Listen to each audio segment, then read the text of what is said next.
ওই নওজোয়ান ছেলে আজকে আমি নিজেকে আগুনে পুড়িয়ে দেবো। বেরাদার, গ্রামের সবাই এক মনে থাকে না। এই দেখেন নওজোয়ান ছেলে শুকনো কাঠগুলোকে চিতার মতো করে সাজাতে আছে, নিজেকে আপনার দুনিয়ার আগুনে পুড়িয়ে দেবে। একজন ব্যক্তি চুপ চুপ করে যেন আপনার ওই নওজোয়ান ছেলের মায়ের কাছে পৌঁছে গেছে, বলতে আছে, বলে মা তুমি কেমন অফিসার, 12 বছর পর তোমার ছেলে তোমার কাছে ক্ষমা চাইতে এলো, কিন্তু তুমি ক্ষমা করনি, যার জন্য আজকে তোমার সন্তান নিজেকে দুনিয়ার আগুনে পুড়িয়ে দিতে চায়। যেমনই আপনার মা শুনেছে, হায়রে মায়ের অন্তর বেরাদার, আল্লাহ পাক রব্বুল কায়নাত মায়ের অন্তরে এমনই আপনার একটা মায়া মমতা দান করেছেন মহান আল্লাহ। ছেলের বিপদে আপনার মার ধৈর্য রাখতে পারে না, মা তাড়াতাড়ি করে উঠলো বেরাদার, তাড়াতাড়ি করে উঠে যেন আপনার সুবহানাল্লাহ ওই মা আপনার হাতটা উঠিয়েছে আল্লাহর দরবারে, বলতে আছে রব্বুল আলামিন যদি আমি যাওয়ার পূর্বে আমার সন্তান ওই আগুনের চিতাতে ঝাঁপ দিয়ে দেয়, যাতে আল্লাহ গো ওই আগুন আমার বেটাকে পুড়িয়ে না দেয়। দোয়া করে দেওয়ার পরে আপনার ওই মা এবারে আপনার গুটি গুটি পায়ে আপনার জন্য কোথায় যেখানে আপনার তার পায়ের টুকরা কলিজার টুকরা যাওয়ার পরে আপনার দেখতে আছে জানো আগুনের চিতা জ্বলতে আছে, আর ওই আগুনের চিতাতে তার ছেলে আপনার ঝাঁপ দিয়ে আছে। মা যেমন দাঁড়িয়ে যাওয়া, মাকে যেমন দেখে নিয়েছে ওই ছেলে আগুনের চিতা হতে এবারে আপনার বেরিয়ে আসলো বেরাদার। আগুনের চিতা হতে বেরিয়ে আসার পরে মায়ের পা দুখানা ধরে হাউ হাউ করে কান্না করতে আরম্ভ করেছে, বলতে আছে, বলে মা আমি জানি তুমি আমাকে ক্ষমা করে দিয়েছো। মা বলতে আছে, বলে বেটা অবশ্যই আমি তোমাকে ক্ষমা করে দিয়েছি, কিন্তু একটি কথা বলে দাও, যেই সময়তে আমি ক্ষমা করেছি ওই সময়তে তুমি আমার কাছে ছিলে না, তুমি কেমন করে জানলে আমি তোমায় ক্ষমা করে দিয়েছি? ছেলে বলতে আছে, বলে মা একবার তুমি আগুনের চিতার দিকে তাকিয়ে দেখো। ছেলে বলতে আছে, বলে মা গো ওই আগুনের চিতা দাও দাও করে জ্বলতে আছে, যদি আগুনের চিতাতে একটি কাঁচা কাঠকে ফেলে দেওয়া হয় কয়েক মিনিট সময় লাগবে, ওই কাঁচা কাঠকে পুড়িয়ে ছাই বানিয়ে দেবে, কিন্তু আমি তোমার বেটা দীর্ঘক্ষণ ধরে ওই আগুনের চিতাতে সাঁতার কেটে যায়। আল্লাহর কসম বলি ওই আগুনের চিতা আমার শরীর তো পোড়া দূরের কথা, আমার শরীরের একটা লোম পর্যন্ত পোড়াতে পারে না। ছেলে বলতে আছে, মা এটা সবচাইতে বড় দলিল, বড় প্রমাণ কি তুমি আমাকে ক্ষমা করেছো আর তুমি আমার জন্য দোয়া করে দিয়েছো, আর তোমার দোয়া আজকে আমার জন্য ঢাল হয়ে গেছে, তাই তো আগুন আমাকে পুড়াতে পারে না। বলেন সুবহানাল্লাহ। আচ্ছা চলুন, নবী সাহাবী হুযায়ফা মনে আছে হযরত বলতেছিলাম, নবী সাহাবী হুযায়ফা তাই বলতে আছেন, মা আজকে তুমি আমাকে অনুমতি দাও, আজকে আমি নবীর পিছনে নামাজ পড়ব। বাচ্চাকে বলো না সুবহানাল্লাহ। হুযায়ফার মা বলতে আছেন, বেটা আজকে নতুন করে অনুমতি কেন চাও?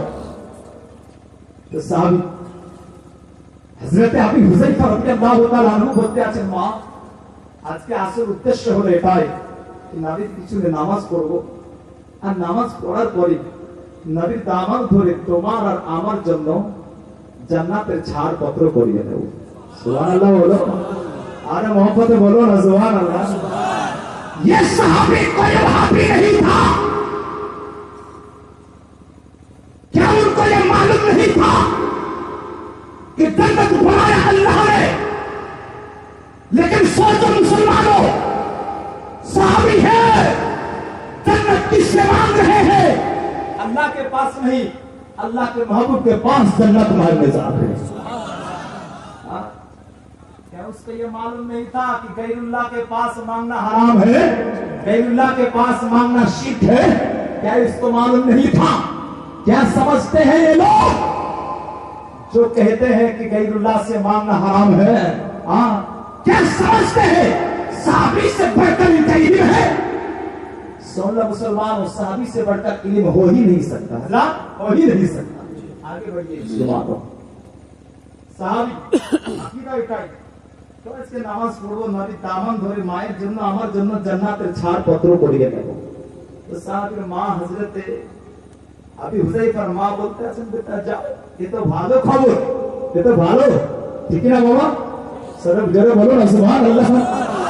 মা আপনার হুকুম দিয়ে দিয়েছে, বিরাদার সাহাবী রাসূল গুটি গুটি পায়ে আপনার বাড়ি থেকে বার হয়েছে।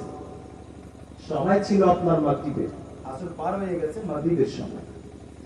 হযরত হুযায়ফা আস্তে আস্তে আপনার গুটি গুটি পায়ে আপনার মসজিদে নববী পর্যন্ত পৌঁছালেন। মাগরিবের নামাজের জন্য আযান হলো। হযরত হুযায়ফা ওযু বানালেন।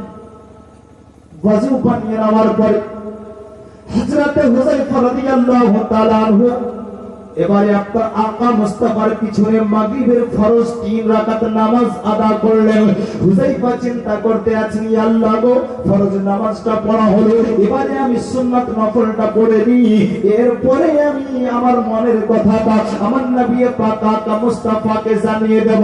বিশ্ব নবী আকা মুস্তাফার সাহাবী হযরত হুযায়ফা রাদিয়াল্লাহু তাআলা আনহু এবারে আপনার সুন্নাত নফলটা পড়ে নিয়েছেন। বাবু বলবেন মনের কথা নবী পাককে, কিন্তু সাহাবী রাসূল দেখতে আছেন যারা সমস্ত সাহাবায়ে কেরাম আপন আপন নামাজটা শেষ করে দেওয়ার পরে আপন আপন বাড়ির দিকে চলতে আরম্ভ করেছেন, কিন্তু বিশ্ব নবী আকা মুস্তাফা নবী আমার নামাজের মধ্যেই রয়েছে।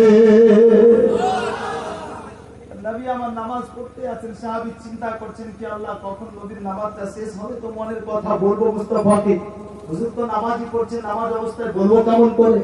তো সাহাবী আপনার অপেক্ষা করতে লাগলেন মসজিদের এক কোণে দাঁড়িয়ে। নবী আমার নামাজ পড়তে আছেন, বলে সুবহানাল্লাহ। নামাজ এত লম্বা করলেন, বিরাদার নামাজ পড়তে পড়তে যেন আপনার আবার ঘুরিয়ে সুবহানাল্লাহ এমন একটা সময় হয়ে আসলো আপনার এসব নামাজের অক্ত চলে এসেছে। বিরাদার হযরত হুযায়ফা চিন্তায় পড়ে গেলেন, ইয়া আল্লাহ, মাকে বলে এসেছিলাম কি নবীর পিছনে মাগরিবের নামাজ পড়ে নবীর কাছে আর নবীর দামান ধরে মায়ের জন্য আমার জন্য জান্নাতের ছাড়পত্র করিয়ে নেব। আসলাম, নামাজ পড়লাম, কিন্তু সুযোগ পেলাম না মনের কথা নবীকে বলবো। তাতে মুস্তাফা তো নামাজ পড়তে পড়তে ঈশার সময় আবার গড়িয়ে গেছে। তো যাকা যখন এতটা সময় অতিবাহিত হয়ে গেল, তবে ঈশার নামাজটা পড়া হবে, তারপরেই মুস্তাফাকে বলবো। বলবে সুবহানাল্লাহ। হযরত হুযায়ফা অপেক্ষা করতে আছেন। বিরাদার ঈশার নামাজের জন্য আযান হলো, নামাজ হলো, ইমামতি কে করছেন? নবী পাক। জোরে বলো সুবহানাল্লাহ। নামাজ হয়ে গেছে। বিরাদার কি নামাজ হলো আপনার? ফরজ 4 রাকাত হলো। কয় রাকাত হলো বাবা? 4 রাকাত ফরজ হয়ে গেছে। হযরত হুযায়ফা চিন্তা করতে আছেন, ফরজ তো হলো, আর সুন্নাত নফল বেতের পড়ব। সুবহানাল্লাহ। কিন্তু এখন তো বাবা সুন্নাত আর নফল গায়েবই হয়ে গেছে। নামাজ পড়ার পরে চলছে ভাই নামাজ সুন্নাত, সুন্নাত তো না বললেও হবে, ফরজটা এত জরুরি। अबे बुलवा ऐसा मसला तेरे को किसने बताया? क्या मौलाना साहब आप नहीं जानते हैं, हम लोगों का जो इमाम है, हम लोगों का जो इमाम है बहुत बड़े आलिम है। कितना बड़ा रे? बहुत बड़ा। कितना बड़ा? बहुत बड़ा, बहुत बड़ा। साहबी से बढ़कर सलमान सुन, আল্লাহ পাকের ওয়াসিস রহমত ওয়াসিস দয়াকে আল্লাহ আমাদেরকে সুন্নি জামাতের মধ্যে কায়েম ও দায়ম রেখেছে। আকানে ফরমায়া সাতাত্তারি উম্মতি সালাসি মুস্তাকিরিনা ফিরকা কুল্লুহুম ফিন্নার। अनकर मेरी उम्मत 73 फिरकों में बढ़ जाएगी, सब के सब जहन्नम इल्ला मिल्लतन वाहिदा, सिवाय एक जमात की। নবী বলতে আছেন আমার উম্মত 73 ভাগে বিভক্ত হয়ে যাবে, সমস্তটাই জাহান্নামী, একটি জামাত ব্যতীত। সাহাবা ইকরাম আরজ করলেন, ইয়া রাসূলুল্লাহ, ওটা কোন জামাত? জান্নাতি জামাত। তো আকা ने फरमाया मा अना अलैहि व सहाबी, वो जन्नती जमात ये है जो मेरे और मेरे सहाबी का अकीदा पर चलेगी। सुभान अल्लाह। तो बोलो ना सुभान अल्लाह। हम सहाबी का अकीदे पर है, हर सबूत के साथ कहते हैं। क्यों?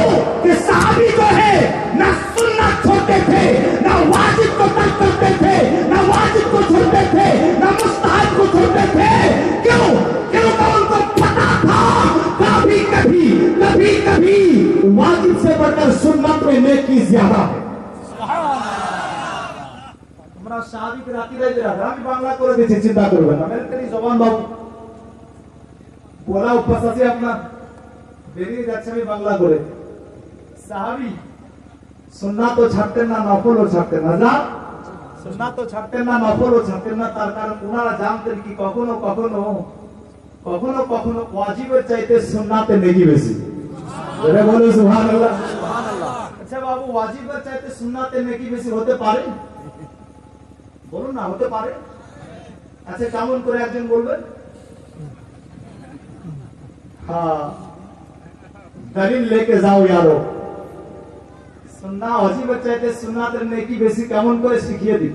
মাশাআল্লাহ, ঠিক আছে বাবু, কিছু জানার জন্য তো দেখেছেন না, বহু কষ্ট করে এসেছি বাবু। 3 রাত, এক তো আপনার এসছে এক রাত বাদ, ট্রেনের সময় ছিল 8:40, সে ট্রেন এসে আপনার রাত 3:15, তো সারা রাত স্টেশনে কাটিয়েছি, দিনটা সারাদিন আপনার ট্রেনে কাটালাম, আর এখন আপনাদের খিদমতে সকাল হলে আবার রওনা। 3 রাত, ইনশাআল্লাহ কিছু দিয়ে যায়।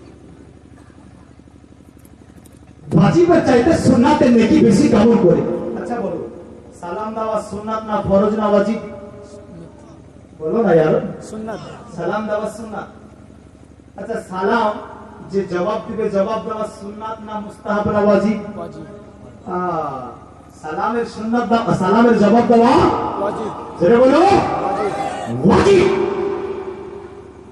কিন্তু ফতোয়া বলছে, মসলা বলছে, শরীয়ত বলছে कि सालाम देने वाला जवाब देने वाला चाहते बेशी लाख नेकी होता।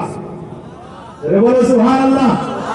अब वाजिब चाहते सुन्नतेर नेकी बेशी হলো কিনা? বুঝা গেছে পরিষ্কার? সালাম দেওয়া সুন্নাত, উত্তর দেওয়া ওয়াজিব। কিন্তু যে সালাম আগে দেবে সে ওয়াজিব আর উত্তর দেने वाला চাইতে বেশি নেকি হকদার হয়ে যাবে। উঠাও ফতোয়ার কিতাব, ও ফতোয়ার নাম ফতোয়ায়ে মারকাজ তারবিয়াত ইফতা, মনে থাকবে বাবু, ইনশাআল্লাহ নোট করে রাখুন। ফতোয়ায়ে মারকাজ তারবিয়াত ইফতা, জবাব দেনে वाला চাইতে সালাম দেনে वाला বেশি নেকি পেয়ে যাবে। কখনো কখনো ফরজের চাইতে মুস্তাহাবে নেকি বেশি। সুবহানাল্লাহ। মৌলভী সাহেব, ফরজের চাইতে মুস্তাহাবে নেকি বেশি? হ্যাঁ মুসলমান, ফরজের চাইতে মুস্তাহাবে নেকি বেশি। কেমন করে? बोलो, अल्लाह पाक बोलते हैं या अय्युहल्लज़ीना आमनू इज़ा कुमतुम इलस सलाति फगसिलू वुजूहकुम व अयदियकुम इलल मराफिक। अल्लाह पाक बोलছেন পবিত্র কোরআনে, উঠাও কোরআন 6 নম্বর পারা সূরা আল মাইদা, या अय्युहल्लज़ीना आमनू इज़ा कुमतुम, जब तुम नामाज के लिए खड़े हो जाओ, मतलब के बोलो सुभान अल्लाह। सुभान अल्लाह। এখানে একটা কথা আপনারা একটু ভালো করে শুনুন বিরাদার, আল্লাহ পাক কোরআনে বলছেন যখন তোমরা নামাজের জন্য দাঁড়িয়ে যাবে তো ওয়াজিব করো। সুবহানাল্লাহ। সবসময় যদি আপনি কোরআনের লাগবি মানে নেন তাহলে আপনি খুঁজে পাবেন না, হয়রান হয়ে যাবেন। কোরআনকে বোঝানো তো সহজ নয়। আল্লাহ বলেন যখন তোমরা নামাজের জন্য দাঁড়িয়ে যাবে তো ওয়াজু করো। আচ্ছা আপনারা নামাজের জন্য দাঁড়ান মসজিদে, মসজিদের ভিতরে দাঁড়ান না ওয়াজু খানাতে দাঁড়ান? বলুন না, বলুন না, ভিতরে দাঁড়ান না?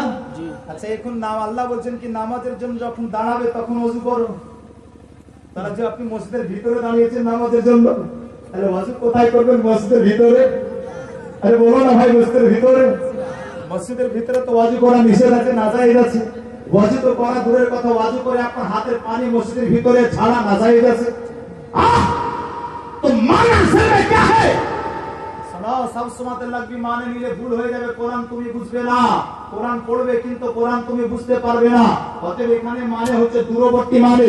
অতএব এখানে মানে হচ্ছে এটাই কি যখন তুমি নামাজের নিয়াত করবে, অতএব নামাজের টাইম হয়ে গেছে, আপনি নামাজ পড়ার নিয়াত করেছো, তো নামাজের আগে তুমি ওয়াজু করে নাও। বলে সুবহানাল্লাহ। রাদা আসুন, নামাজের জন্য ওয়াজু ফরজ কি না? ওয়াজু ছাড়া নামাজ হবে? জোরে বলো, হবে? হবে না। তাহলে নামাজের টাইম হয়ে গেছে, নামাজ পড়বেন, নিয়াত করে নিয়েছেন। আল্লাহ বলেন ইযা কুনতুম ওয়াজু করো, ইযা কুনতুম ইলা সালাত, ওয়াজু করে নাও। ওয়াজু আপনি করলে নামাজের টাইমে, এই সওয়াব আলাদা। কিন্তু ফতোয়া উঠান, শরীয়ত উঠান, কেউ কোনো ব্যক্তি আপনার